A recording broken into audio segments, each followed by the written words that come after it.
Olá, pessoal! Estamos aqui hoje para dar continuidade ao nosso curso sobre a história da filosofia ocidental. Hoje vamos começar a falar sobre o epicurismo. O epicurismo é um movimento filosófico que faz parte lá do quarto período da filosofia antiga grega, que é o período helenístico ou o período ético ou o período moral, que é justamente o período que vai tratar de questões éticas, de questões morais. Os principais questionamentos aqui desse período estão justamente ligados ao sentido da existência, ao que o homem faz nesse mundo, como que o homem faz para ser feliz, como que o homem atinge a felicidade. Então, dentro desse período, nós vamos falar de algumas formas de pensamento, vamos falar do epicurismo, já falamos do estoicismo, vamos falar do ceticismo e também vamos falar um pouquinho da filosofia cínica ou do cinismo. Então, dentro desse quarto período da filosofia, nós temos essas preocupações. Qualquer coisa, se vocês tiverem dúvida, assistam nossas aulas anteriores que vocês vão ficar por dentro do que é esse quarto período dentro da história da filosofia. Primeiro período, nós já tratamos lá nos vídeos anteriores, primeiro período é o período cosmológico, que é justamente o período onde os filósofos se indagavam sobre questões cosmológicas, ou seja, qual a origem do mundo, qual a origem do universo, qual a origem de todas as coisas, e por aí vai. É desse período que, de certa forma, se desenvolve ali de maneira embrionária ciências como física, química, biologia, etc. Segundo período da história da filosofia, nós temos ali com o pensamento dos sofistas e de Sócrates. É o período antropológico ou período humanista.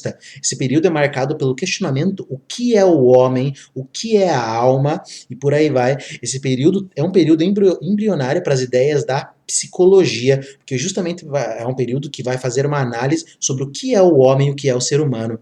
Terceiro período da história da filosofia é o período ontológico ou período da grande síntese, período marcado pelas ideias de Platão e Aristóteles, que fazem uma síntese de todo o conhecimento anterior e conseguem unificar num sistema ou numa teoria. E agora estamos no quarto período da história da filosofia, que é o período ético ou o período helenista, que é justamente o período que vai tratar de questões morais, principalmente de questões relacionadas à felicidade. Já falamos do estoicismo, não terminamos ainda de falar do estoicismo, nós temos uma característica geral ali da ideia dos estoicos, vamos falar um pouquinho ainda sobre o médio estoicismo e o neo-estoicismo um pouquinho mais para frente do nosso curso, e hoje vamos começar o epicurismo, vamos ver aí o que é essa escola de pensamento. O epicurismo, pessoal, dentro da história da filosofia, a gente não vai comentar muito sobre ele. Embora apareçam muitos filósofos posteriores que são epicuristas, a gente não vai, de certa forma, a gente vai comentar sobre eles, obviamente, a gente vai tratar, vai falar do epicurismo, mas de certa forma a gente não vai ficar batendo nessa tecla do epicurismo. Nós estamos gravando uma série de vídeos de uma outra história da filosofia, além dessa aqui, tá? Que serão em 1069 aulas. Essa história da filosofia vai ter 1069 aulas. Nós estamos gravando uma contra-história da filosofia, que será ali por volta de 1800 aulas, 1864 aulas, agora eu não lembro, tá? Mas é 1800 aulas, e daí sim a gente vai falar do epicurismo de maneira mais profunda. Vamos mostrar outros autores epicuristas. Mas dentro dessa história da filosofia, a gente vai falar ali brevemente do epicurismo, vamos mencionar mais para frente outros autores que abraçam essa doutrina, tá? Então é isso. Também estou gravando uma série ali sobre uma breve história da filosofia, para quem está introduzindo na filosofia, para quem ainda não conhece muita coisa e quer conhecer mais ou menos os autores. Estou gravando também e vou falar, provavelmente o próximo vídeo que eu vou gravar vai ser sobre o epicurismo. Mas hoje na história da filosofia eu vou falar apenas um pouquinho da vida e da obra do Epicuro ou Epícoro, que é justamente o criador e o fundador dessa escola de pensamento. Para quem acompanha esses vídeos, eu estou fazendo justamente o trabalho em cima das obras do Giovanni Reale e do Nicolas Banhanho. Eu estou no capítulo número 14, que é o epicurismo. Então a aula de hoje, a aula número 96, vamos falar sobre o Epicuro. Aí tem um busto de como teria sido o Epicuro. Ele teria nascido por volta de 341 e falecido ali por volta de 270 a.C. Teria sido filho de Neócles, ele nasceu em janeiro ou fevereiro de 341 a.C. em Samos, onde passou a sua juventude. Epicuro também é conhecido como Epicuro de Samos, que é justamente a cidade onde ele nasceu, e parece que teria vivido toda a juventude dele lá. Começou a ocupar-se de filosofia aos 14 anos, Então parece que justamente aos 14 anos de idade ele começa a estudar e a conhecer o pensamento filosófico. Em Samos, a sua terra natal, ele escutou as lições do platônico Pânfilo e depois do democritiano Nausifone, ou Nausifanes também pode ser chamado. Então parece que o Epicuro teve um contato com a filosofia de Platão e com a filosofia de Demócrito, através de Pânfilo, que era platônico, e através de Nausifone, que seria que seria o autor ali da doutrina democritiana, da doutrina de Demócrito. Platão, nós já tivemos uma série de aulas ali sobre Platão, se não me engano, gravei 20 aulas sobre Platão, dá mais de 14 horas de conteúdo sobre o pensamento de Platão, e Demócrito, eu também gravei ali uma aula sobre Demócrito. Na nossa contra-história da filosofia, eu vou gravar mais aulas sobre Demócrito, porque o Demócrito seria um dos principais autores dentro da contra-história da filosofia. Mas de maneira geral, então, eu já tratei do pensamento desses autores, e aqui nesse canal você vai encontrar de maneira bem profunda, de maneira, digamos assim, bem aprofundada o pensamento desses autores. Mas só para lembrar vocês um pouquinho, de Platão, nós temos ali principalmente a separação do mundo sensível e do mundo das ideias. Platão divide o corpo e a alma, digamos assim, de maneira um pouco superficial estou falando, ele divide aquilo que é o mundo sensível, ou seja, o mundo concreto, e o mundo dos conceitos, o mundo das ideias. Se você tiver um pouco de dificuldade para entender isso, assista nossas aulas sobre Platão, tem bastante aula de Platão nesse canal que você vai entender essas ideias. E daí, do Demócrito, o Demócrito é o criador da doutrina e da ideia do átomo, é ele que defende que a realidade é formada por átomos. Então o Epicuro está justamente ali escutando as lições de Platão e as lições de Demócrito, e Epicuro abraça as doutrinas de Demócrito, ele vai defender um atomismo da mesma forma que Demócrito. Provavelmente foi este último, ou seja, o Nausifone, quem o iniciou na doutrina de Demócrito, do qual, por algum tempo, se considerou discípulo. Então, Epicuro teria se considerado discípulo de Demócrito, ou seja, defensor da doutrina atômica. Vamos ver que o epicurismo é uma filosofia materialista, que vai defender justamente que o mundo é formado por átomos. E, de certa forma, ele se considera, por algum tempo, um discípulo de Demócrito. Mas, de certa forma, depois ele rompe com a doutrina de Demócrito. Embora continue defendendo a existência de átomos, ele não vai, de certa forma, abraçar a doutrina de Demócrito, porque ele vai criar sua própria teoria atômica. Então, é isso. Só mais tarde afirmou a completa independência da sua doutrina, do seu inspirador, a quem julgou então poder designar com arremedo de Lerócrito, ou seja, tagarela. Então o Epicuro teria justamente depois rompido com as ideias de Demócrito, e aí ele acabou colocando um apelidinho no Demócrito, chamando de Lerócrito. O que é Lerócrito? Lerócrito vem de lero. O que é lero? Bater um lero, ou seja, alguém que fala bastante, alguém que conversa, e é justamente dessa maneira como ele vai tratar ali o Demócrito, como alguém que fala bastante, provavelmente ali, e acaba, de certa forma, não desenvolvendo mais as suas teorias, tá? Então o Epicuro vai desenvolver uma outra forma ali de pensamento, ele rompe com o pensamento de Demócrito.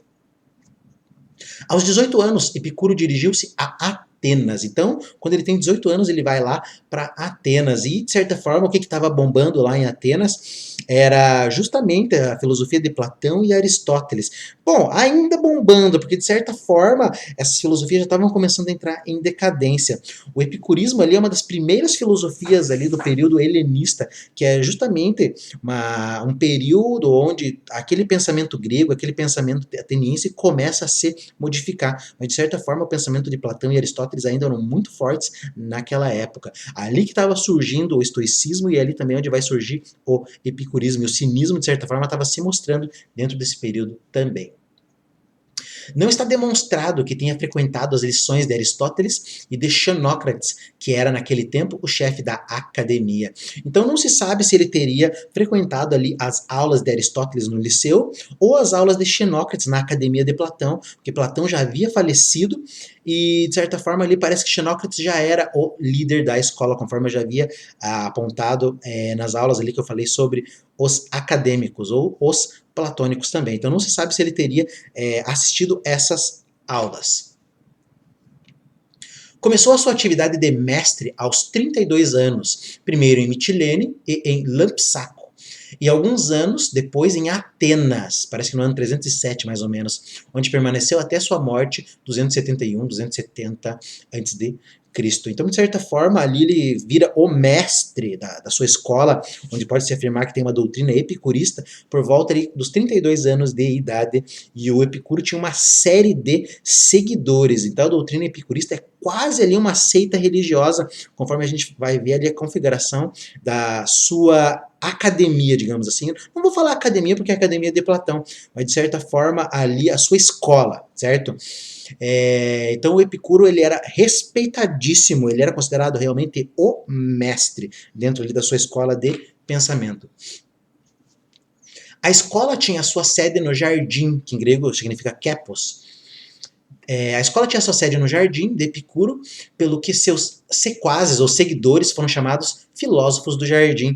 Então, de certa forma, o Epicuro rompe ali com os modelos clássicos de escola que eram adotados lá em Atenas. Você tinha, por exemplo, a Academia de Platão, o Liceu de Aristóteles, que eram justamente ali prédios, digamos assim, em Atenas. Já o Epicuro ele escolhe uma casa, digamos assim, num lugar mais periférico, digamos assim, de Atenas, e justamente mais próximo do campo. Ele não estava, digamos assim, naquele centro de Atenas que era movimentado, era populoso. Então ele escolheu a sua escola mais próxima do campo e justamente num lugar que parecia ali um jardim, é quase como se fosse uma chácara, digamos assim, tá? Com as suas devidas reservas, mas era um lugar bem verde, um lugar que tinha bastante mato, bastante natureza.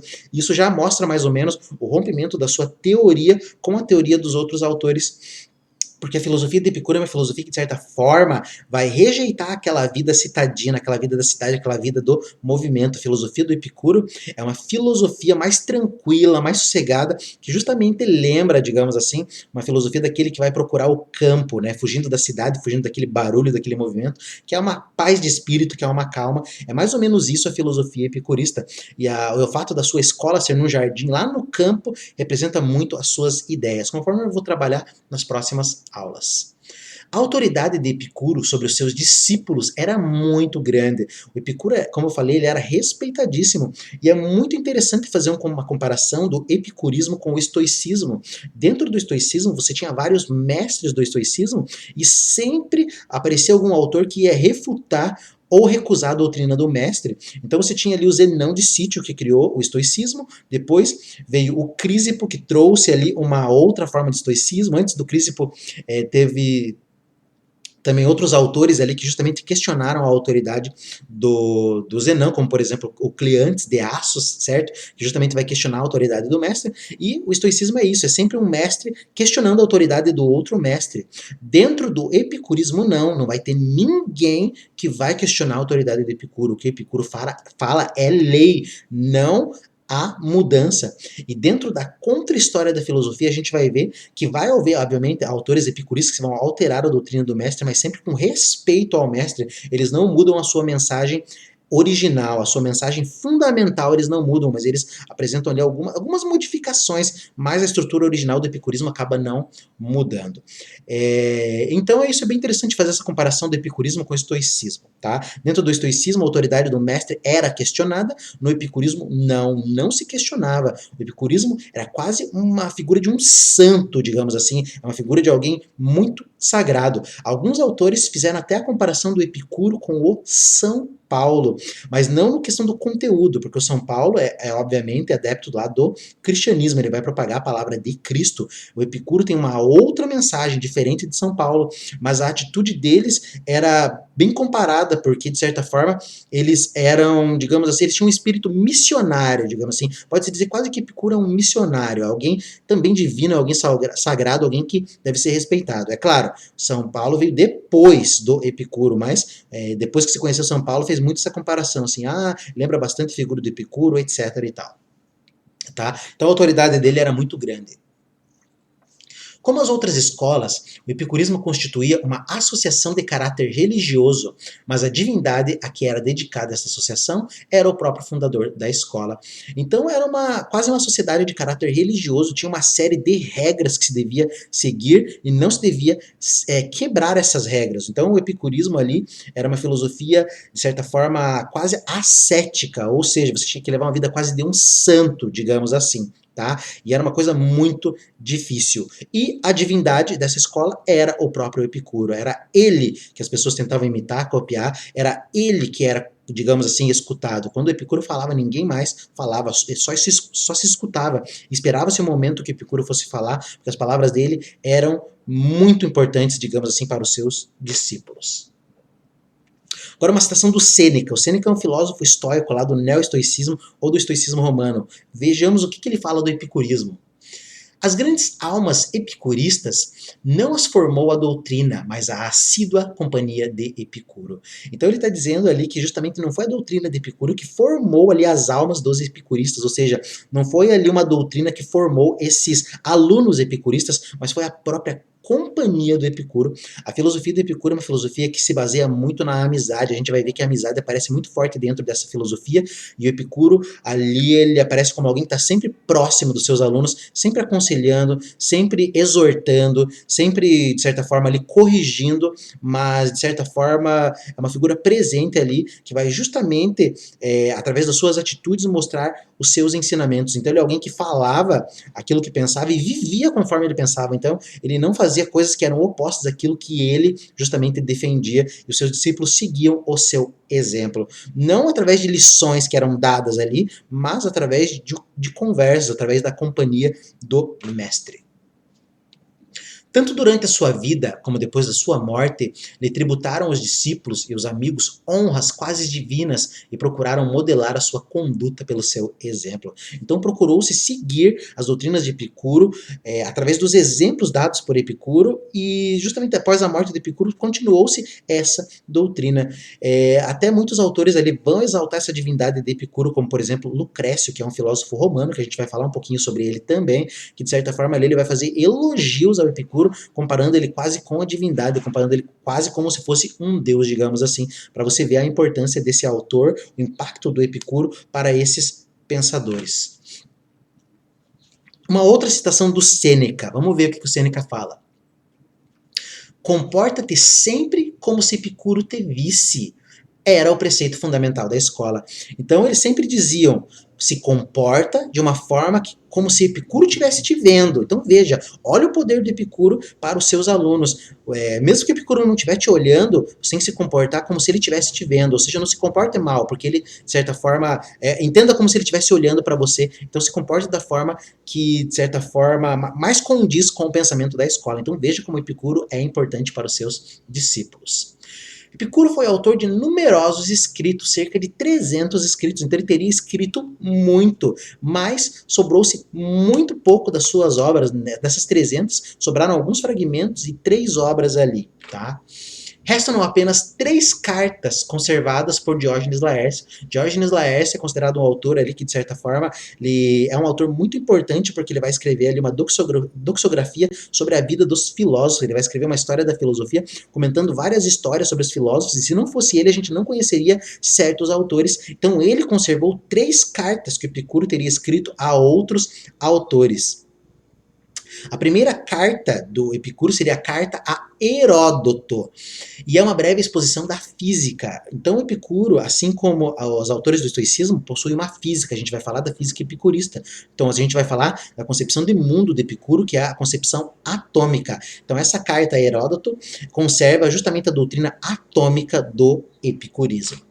A segunda carta foi a carta a Meneceu, e é de conteúdo ético. É nessa carta que justamente Epicuro vai desenvolver sua doutrina sobre a felicidade, principalmente sua doutrina hedonista, uma doutrina voltada para o prazer. Terceira carta, a carta a Pítocles, de atribuição duvidosa, ou seja, não se sabe se foi realmente Epicuro que escreveu essa carta. Trata de questões meteorológicas, ou seja, trata de questões relacionadas ao céu, ao tempo, à chuva, aos astros, etc. Então é uma carta ali que não se sabe se é ou não do Epicuro. Diógenes Laércio conservou-nos também as máximas capitais do Testamento, que seriam uma espécie de fragmentos ali que teriam, de certa forma, vindos ali da doutrina do pensamento do Epicuro. No manuscrito Vaticano foi encontrada uma coleção de sentenças, e nos papiros de Herculano, fragmentos da obra sobre a natureza. Então foram encontradas uma série de fragmentos depois que se atribuíram ao pensamento e às obras de Epicuro. Como nós vimos, ele teria escrito aproximadamente 300, sobrou ali 3 obras, e mais depois, com o passar do tempo, foram se encontrando outras obras. Lá em Herculano foram encontradas uma série de obras que parece que teriam uma relação com o pensamento de Epicuro ou com o pensamento epicurista. E justamente havia uma biblioteca lá, parece que muito grande, parece que era a biblioteca do Filodemo de Gádara, que justamente teria ali uma coleção de obras do Epicuro, porque ele próprio seria epicurista. Na nossa obra Contra a História da Filosofia, a gente vai detalhar muito sobre essas obras aqui. A gente não vai falar sobre isso, a gente vai falar um pouco sobre a doutrina do Epicuro e mais tarde a gente vai comentar pouca coisa ali sobre outros autores epicuristas, mas a gente não vai se debruçar sobre isso, sobre esse assunto. Na Contra a História da Filosofia, inclusive na aula de hoje, eu já gravei a aula número 7, que eu falo lá sobre as arqueologias, eu falo sobre o processo arqueológico que justamente vai possibilitar o encontro dessas obras e a maneira como essas obras são apresentadas para nós posteriormente. Então, é isso, pessoal. Na aula de hoje eu procurei introduzir um pouco ali do pensamento do Epicuro, mostrei um pouco da sua vida, um pouco das suas obras, e nas próximas aulas eu vou falar um pouquinho mais sobre a sua filosofia e o seu pensamento. Para você que está acompanhando essa primeira aula, fique aí para a gente continuar entender um pouco melhor esse pensamento do epicurismo, entender um pouco melhor esse quarto período da história da filosofia. E, é claro, se você puder compartilhar esse conteúdo, puder indicar esse conteúdo para os seus amigos, puder curtir, se puder fazer uma contribuição também via Pix, fique à vontade. Como eu falei para vocês, esses trabalhos eu gravo nos meus momentos de férias, de lazer. Nesse momento eu estou de férias aqui da minha profissão, eu sou professor, e eu gravo essas aulas para trazer esse conteúdo para vocês aí, para vocês conhecerem um pouco mais sobre as doutrinas e os pensamentos. Se puderem, leiam a obra História da Filosofia, de qualquer autor, de preferência do Giovanni Reale, do Nicolás Banhanho, sobre o qual eu estou, digamos assim, me debruçando aqui para trabalhar. E é claro, se puder contribuir com o meu trabalho, eu fico muito agradecido, tá? Pessoal, um grande abraço, nos vemos no próximo encontro.